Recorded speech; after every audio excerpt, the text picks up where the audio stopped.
Perkenalkan, nama saya Bella Sapitri dari kelas 6 ME4. Di sini saya akan mempresentasikan poin A, yaitu pengantar pada materi pelaksanaan kinerja. Pelaksanaan kinerja penting untuk diperhatikan. Hal ini dikarenakan baik tidaknya pelaksanaan kinerja yang dilakukan akan dipengaruhi oleh tepat tidaknya metode pelaksanaan yang akan dipilih dan diimplementasikan nantinya.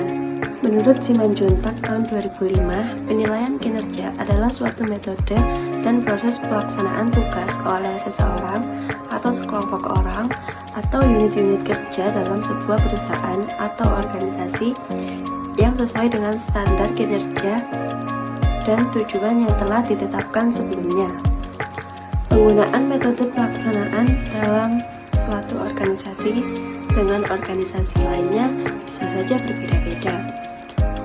Hal ini dikarenakan ada suatu organisasi yang hanya membutuhkan satu metode saja, sedangkan dalam organisasi lain bisa menggunakan beberapa metode atau pendekatan.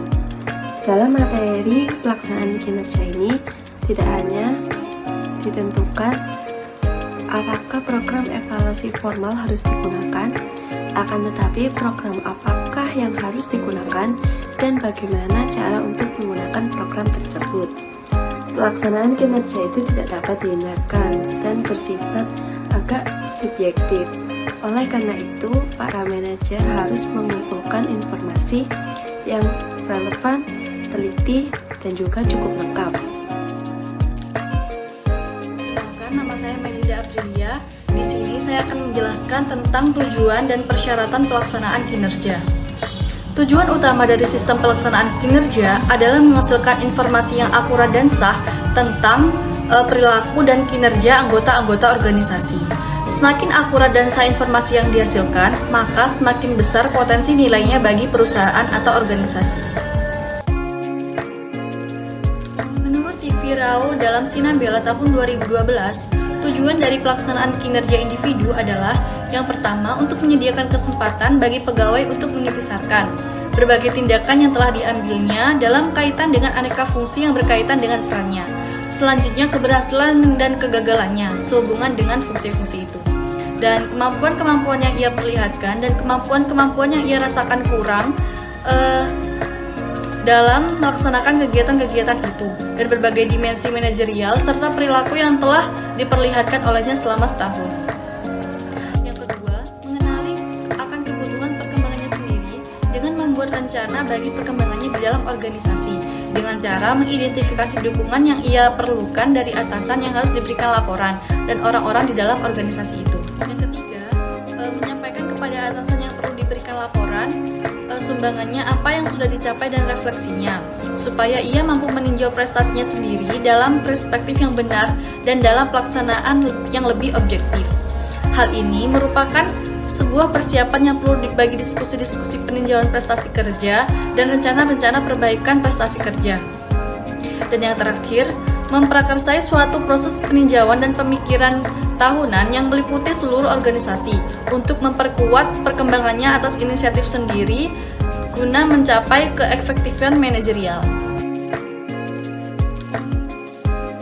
Saya Nurafni Isnaini Wulandari akan memaparkan materi mengenai patokan kinerja. Ada beberapa persyaratan yang harus dipenuhi sebelum sebuah variabel dapat diberi sifat sebagai patokan kinerja. Yang pertama, suatu patokan harus relevan bagi individu dan organisasi. Ini berarti patokan tersebut harus sesuai dengan tujuan dan prioritas yang telah ditetapkan baik oleh individu maupun organisasi. Contohnya, jika di sebuah perusahaan tujuannya meningkatkan penjualan, maka patokan kinerja untuk tim penjualan dapat berupa target penjualan bulanan yang harus dicapai. Patokan ini sesuai dengan tujuan perusahaan untuk meningkatkan pendapatan. Yang kedua, patokan itu harus mantap atau dapat dipercaya. Ini berarti patokan tersebut harus memberikan informasi yang konsisten dan akurat dalam mengevaluasi pencapaian tujuan. Ini memungkinkan manajemen dan individu untuk membuat keputusan yang tepat berdasarkan data yang dapat dipercaya. Contohnya, sebuah patokan kinerja yang mengukur tingkat kepuasan pelanggan. Untuk mengukur kepuasan pelanggan, perusahaan dapat menggunakan survei pelanggan yang dilakukan secara berkala, misalnya setiap bulan. Jika survei tersebut dilakukan dengan metode yang konsisten, maka hasilnya dapat dibandingkan secara langsung antara periode evaluasi yang berbeda. Misalnya, jika pada bulan A tingkat kepuasan pelanggan adalah 80% dan pada bulan B hanya 60%, maka hal ini menimbulkan ketidakpastian mengenai keandalan patokan tersebut. Kemungkinan penyebab ketidakpastian ini bisa bermacam-macam.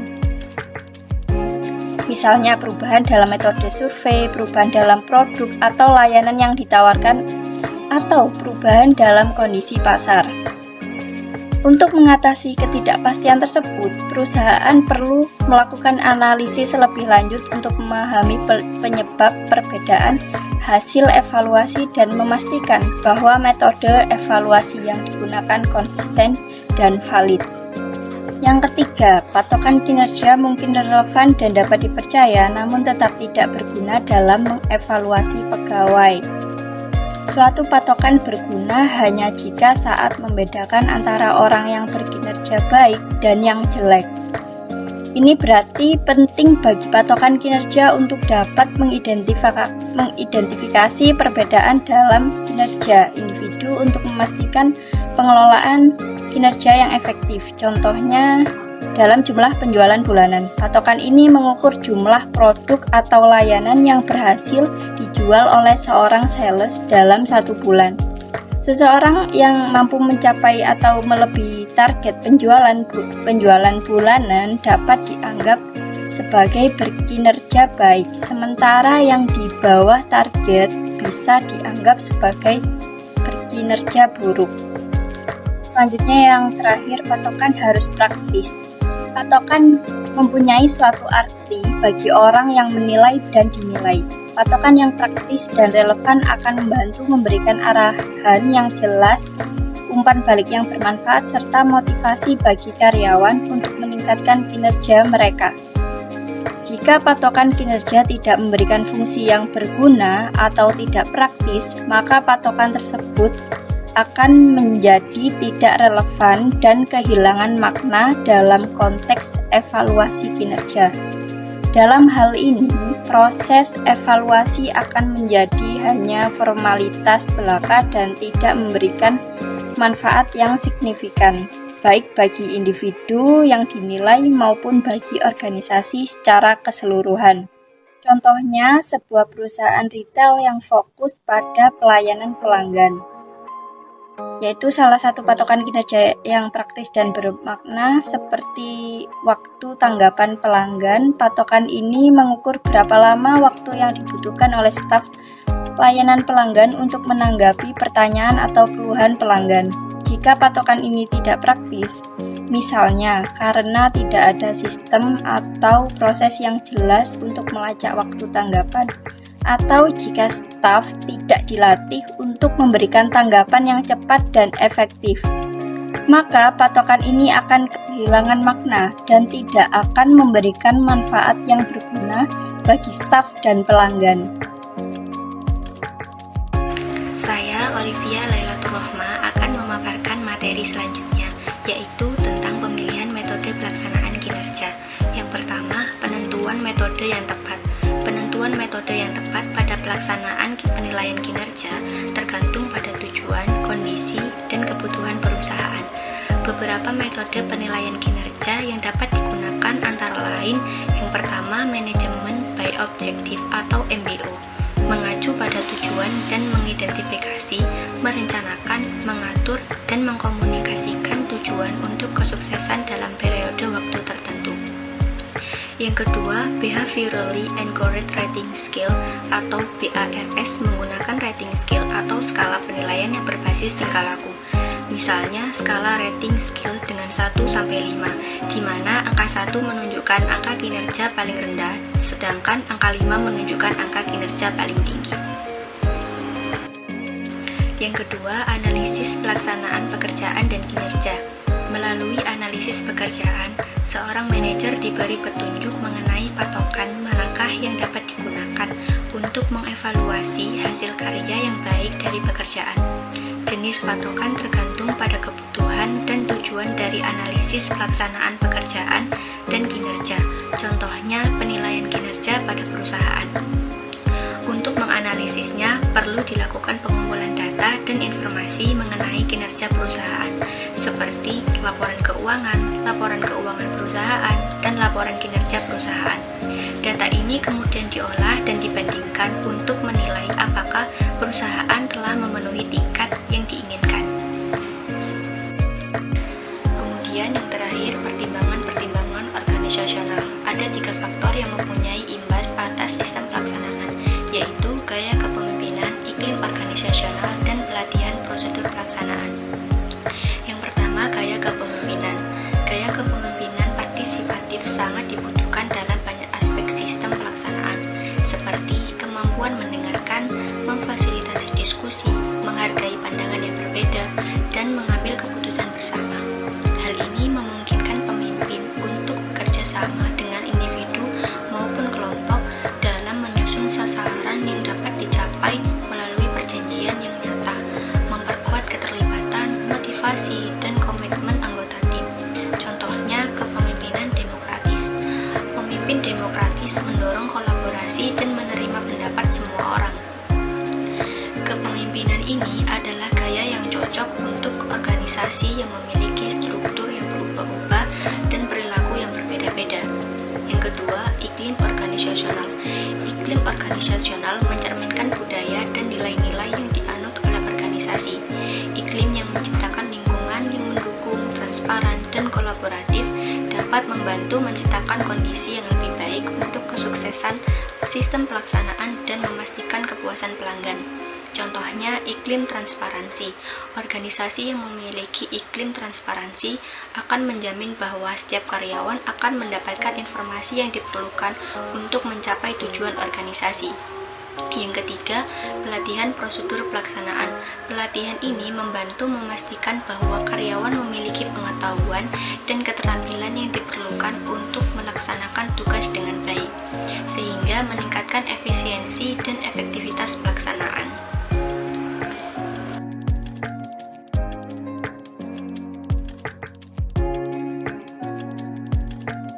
Assalamualaikum warahmatullahi wabarakatuh.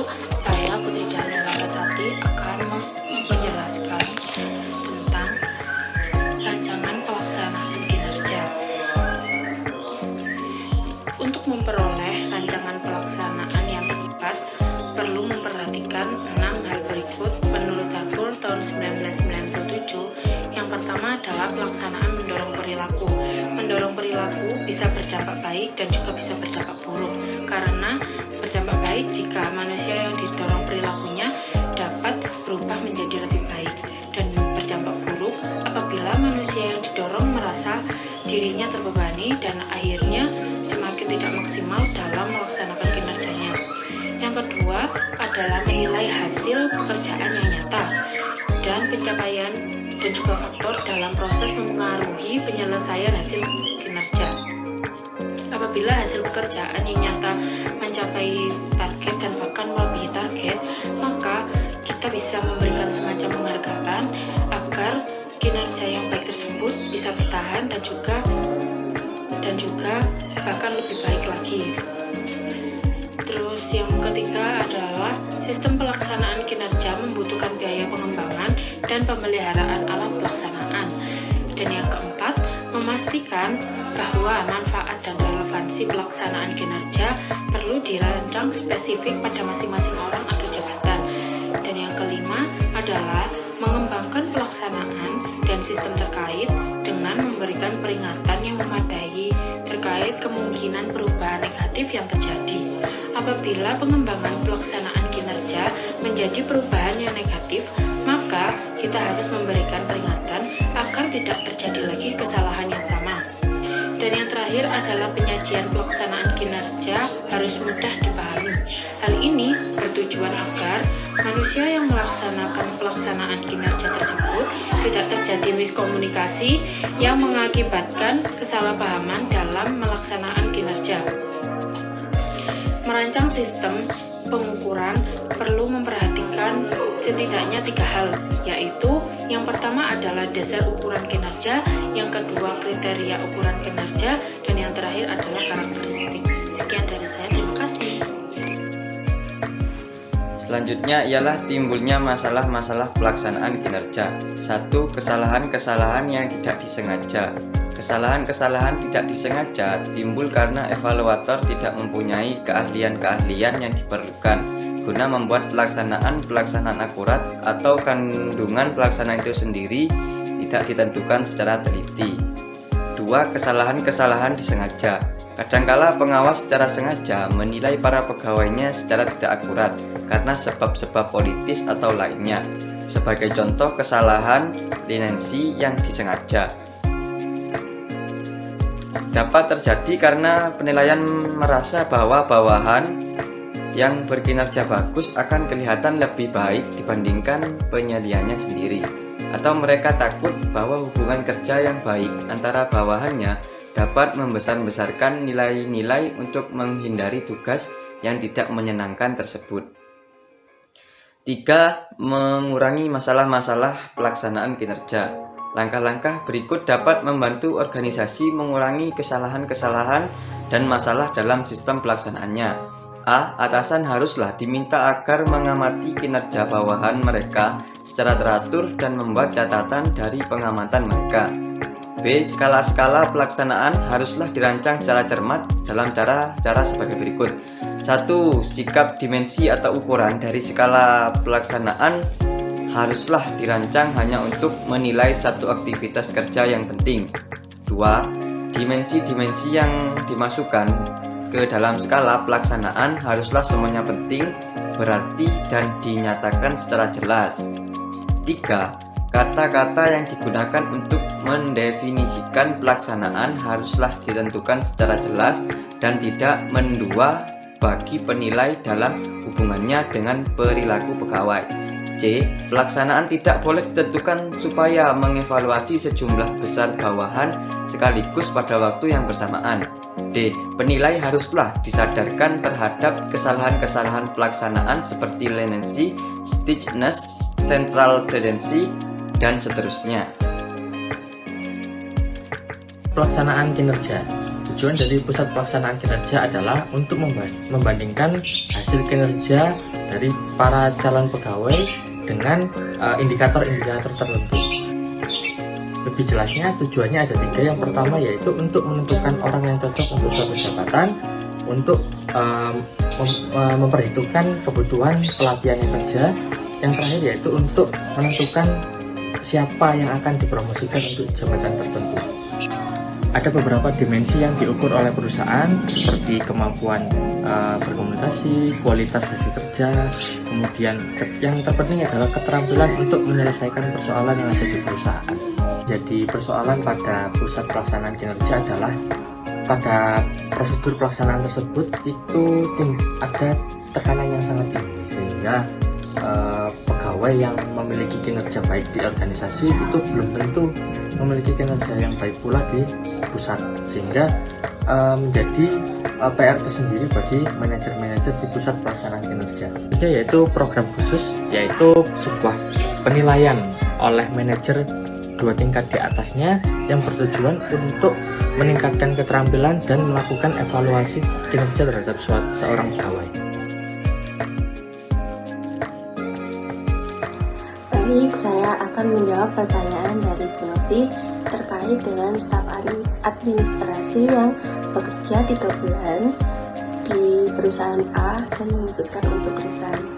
Sebagai seorang HRD, saya akan melakukan beberapa cara untuk mencegah atau meminimalisir kejadian tersebut agar tidak terulang lagi.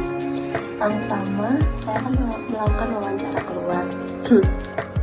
saya akan meminta Ibu Dian untuk wawancara di perusahaan kami terkait dengan alasan apa yang mendasari Ibu Dian resign dari perusahaan A. Apakah itu terjadi karena faktor internal perusahaan atau dari faktor eksternal.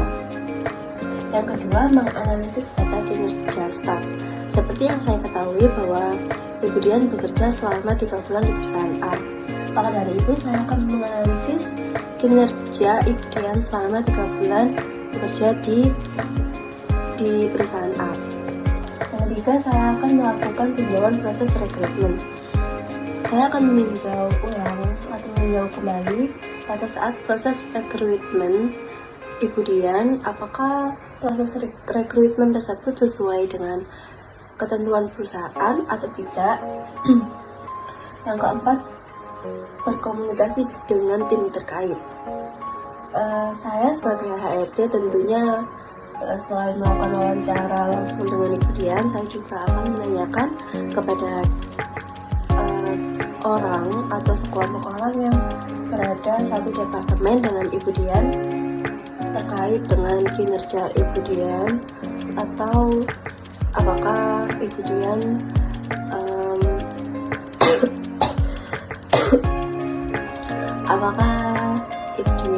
pekerjaannya sesuai dengan job desk yang telah diberikan oleh perusahaan.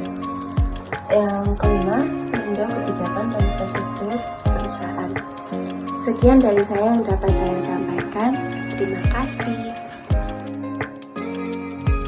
Selanjutnya yang keenam, mengambil tindakan korektif. Berdasarkan hasil evaluasi, ambil tindakan korektif untuk mencegah situasi serupa terulang kembali. Tindakan korektif tersebut dapat meliputi memperbaiki proses rekrutmen, meningkatkan pelatihan dan pengembangan karyawan, meningkatkan komunikasi dan budaya perusahaan, dan meninjau kembali kebijakan dan prosedur perusahaan. Yang ketujuh atau yang terakhir, melakukan tindak lanjut. Yang pertama, melakukan tindak lanjut dengan staf yang resign untuk mengetahui bagaimana perkembangan karir mereka. Yang kedua, tawarkan bantuan dan dukungan jika diperlukan. Dan gunakan informasi yang diperoleh dari tindak lanjut untuk meningkatkan proses dan kebijakan perusahaan di masa depan. Kemudian, jika saya sebagai HRD perusahaan A, saya akan melakukan beberapa langkah untuk mengevaluasi pengunduran diri Dian. Yang pertama, saya akan melakukan wawancara keluar dengan Dian untuk memahami alasan pengunduran dirinya secara mendalam dan menanyakan tentang kesulitan yang dihadapi selama bekerja di perusahaan A. Harapannya tidak terpenuhi atau kesempatan yang ditawarkan oleh perusahaan lain, atau mendengarkan dengan seksama dan mencatat semua informasi penting. Yang kedua, menganalisis data onboarding dan pelatihan Dian untuk melihat apakah ada kekurangan dalam proses tersebut. Kemudian membandingkan umpan balik kinerja Dian dengan karyawan lain dan melakukan survei anonim kepada karyawan lain untuk mengetahui tingkat kepuasan mereka terhadap pekerjaan dan budaya perusahaan. Dan yang ketiga, saya akan mengidentifikasi permasalahan berdasarkan informasi yang diperoleh dari wawancara keluar, analisis data, dan survei, mengidentifikasi akar permasalahan yang menyebabkan Dian resign. Dan beberapa kemungkinan permasalahan seperti beban kerja yang berlebihan, kurangnya dukungan dari atasan atau rekan kerja, dan kurangnya peluang pengembangan diri, serta budaya perusahaan yang tidak cocok. Menambahkan jawaban dari pertanyaan nomor 1, yaitu mengenai evaluasi pengunduran diri Dian sebagai HRD.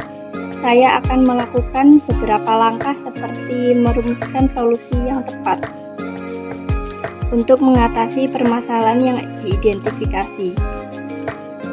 Beberapa kemungkinan solusinya yaitu seperti memberikan pelatihan tambahan kepada karyawan baru, meningkatkan komunikasi dan kolaborasi antar karyawan, menciptakan budaya perusahaan yang lebih positif dan suportif. Yang terakhir, implementasi dan monitoring seperti menerapkan solusi yang telah dirumuskan dan memantau efektivitasnya. Melakukan evaluasi secara berkala untuk memastikan bahwa kejadian serupa tidak terulang. Langkah-langkah tersebut diharapkan dapat membantu perusahaan A untuk memahami alasan pengunduran diri Dian dan mengambil langkah-langkah preventif untuk mencegah kejadian serupa di masa depan. Ada beberapa hal yang perlu diperhatikan dalam proses evaluasi, yaitu yang pertama, objektivitas. Penting untuk melakukan evaluasi secara objektif dan tidak memihak. Yang kedua, keterbukaan.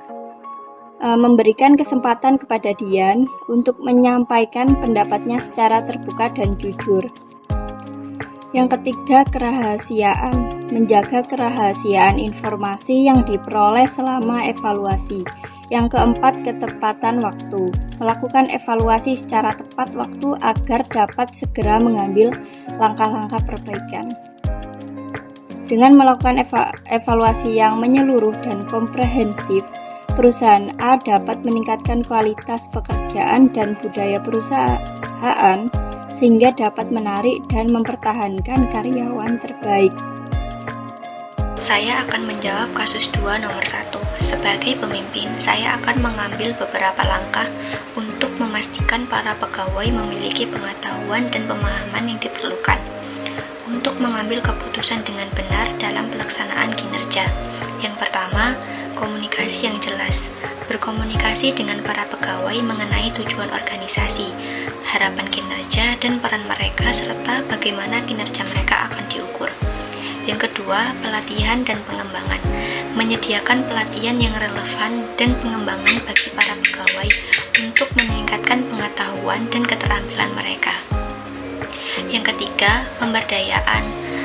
Memberikan kesempatan kepada para pegawai untuk mengambil inisiatif dan tanggung jawab dalam tugas tertentu. Hal ini akan membantu mereka lebih bertanggung jawab dalam mengambil keputusan. Yang keempat, budaya pembelajaran. Budaya lingkungan kerja yang mendukung pembelajaran dan pertumbuhan, mendorong para pegawai untuk bertanya, berbagi pengetahuan, dan belajar satu sama lain. Dengan mengambil langkah-langkah ini dapat memastikan bahwa para pegawai memiliki pengetahuan dan pemahaman yang diperlukan untuk mengambil keputusan dengan benar dalam pelaksanaan kinerja. Terima kasih.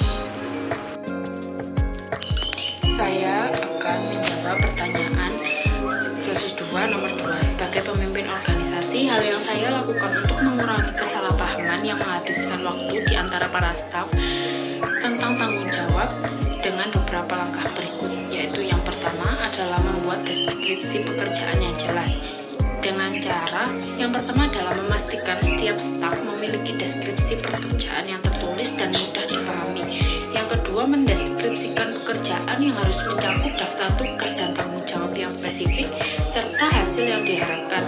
Yang ketiga, memperbarui deskripsi pekerjaan secara berkala sesuai dengan perubahan dalam organisasi. Berikutnya yang kedua adalah melakukan pertemuan tim yang teratur dengan cara yang pertama adalah mengadakan pertemuan tim secara rutin untuk membahas kemajuan, menyelesaikan masalah, dan memastikan bahwa semua orang berada di jalur yang sama. Lalu berikutnya adalah menggunakan pertemuan ini untuk meninjau tanggung jawab dan memastikan tidak ada tumpang tindih atau celah dalam cakupan pekerjaan yang dapat menjadikan kesalahpahaman. Lalu yang berikutnya, yang ketiga adalah memberikan umpan balik yang konstruktif dengan cara yang pertama memberikan umpan balik yang tepat waktu dan spesifik kepada staf tentang kinerja mereka. Yang kedua, memfokuskan pada perilaku dan hasil bukan kepada kepribadian. Yang ketiga, menggunakan umpan balik sebagai kesempatan untuk melatih staf dan membantu mereka meningkatkan kinerjanya. Lalu yang keempat adalah mendelegasikan tanggung jawab dengan bijak, yaitu dengan cara mempertimbangkan kekuatan dan kelemahan staf saat mendelegasikan tugas. Yang kedua, memberikan staf otonomi untuk menyelesaikan tugas mereka dengan cara mereka sendiri. Berikutnya adalah memberikan dukungan dan bimbingan bila diperlukan. Yang kelima, menggunakan alat teknologi yang tepat. Menggunakan alat dan teknologi untuk membantu staf melacak tugas, tenggat waktu, dan kemajuan mereka. Menggunakan platform komunikasi yang memungkinkan staf untuk berkomunikasi secara efektif dan efisien. Berikutnya adalah menggunakan sistem manajemen proyek untuk membantu staf mengelola tugas dan juga tanggung jawab mereka. Yang keenam, menciptakan budaya saling percaya dan menghormati, yaitu dengan cara mendorong komunikasi terbuka dan transparan di antara staf, dan berikutnya menciptakan lingkungan di mana staf merasa nyaman untuk bertanya dan meminta bantuan. Yang ketiga adalah memberikan penghargaan kepada mereka atau staf atas kontribusi mereka. Dengan menerapkan langkah-langkah tersebut akan dapat membantu mengurangi kesalahpahaman di antara staf tentang tanggung jawab, meningkatkan efisiensi dan produktivitas, dan juga menciptakan lingkungan kerja yang lebih positif, dan juga menciptakan lingkungan kerja yang lebih nyaman untuk para staf. Terima kasih. Saya akan menjawab kasus 2 nomor 3. Untuk mengurangi frekuensi situasi di mana kita tidak memiliki informasi pada saat kita membutuhkannya, melalui manajemen kinerja dapat mengambil langkah-langkah sebagai berikut. A. Bangun budaya komunikasi terbuka di seluruh organisasi. Pastikan bahwa semua anggota tim merasa nyaman untuk bertanya dan berbagi informasi. Fasilitasi saluran komunikasi yang efektif seperti pertemuan reguler, suler, atau platform kolaborasi online. B. Tetapkan tujuan dan harapan yang jelas untuk setiap anggota tim. Pastikan bahwa semua orang memahami peran dan tanggung jawab mereka, serta sumber informasi yang dapat diandalkan dalam mencapai tujuan.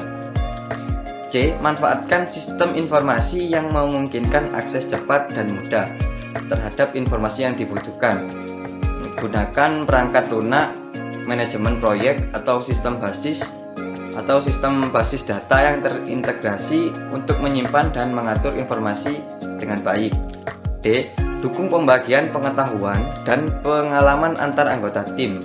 Fasilitasi pelatihan, sesi peninjauan proyek, atau platform berbagi pengetahuan untuk meningkatkan aksesibilitas informasi yang relevan. E. Lakukan evaluasi rutin terhadap proses kerja dan komunikasi tim. Identifikasi area-area di mana informasi seringkali hilang atau terputus, dan cari solusi untuk memperbaikinya. Gunakan pengalaman sebagai pembelajaran untuk memperbaiki sistem di masa depan. Dengan mengambil langkah-langkah ini, Anda dapat mengurangi frekuensi situasi di mana informasi tidak tersedia saat dibutuhkan, sehingga meningkatkan efisiensi dan efektivitas kerja tim dan organisasi secara keseluruhan. Kemudian pertanyaan nomor 2, poin keempat, yaitu bagaimana mengatasi persoalan kinerja yang berulang-ulang. Nah, menurut saya pribadi, untuk mengatasi persoalan kinerja yang berulang-ulang, yang pertama perlu untuk menentukan manajemen resiko dari suatu jabatan atau suatu pekerjaan. Kemudian melaksanakan analisis beban kerja. Yang terakhir adalah setelah pelaksanaan dari pekerjaan tersebut dilakukan evaluasi. Apakah perlu untuk mengganti personil, apakah perlu untuk dilakukan pelatihan lagi, serta perlu juga untuk dibuat SOP atau standar operational procedure.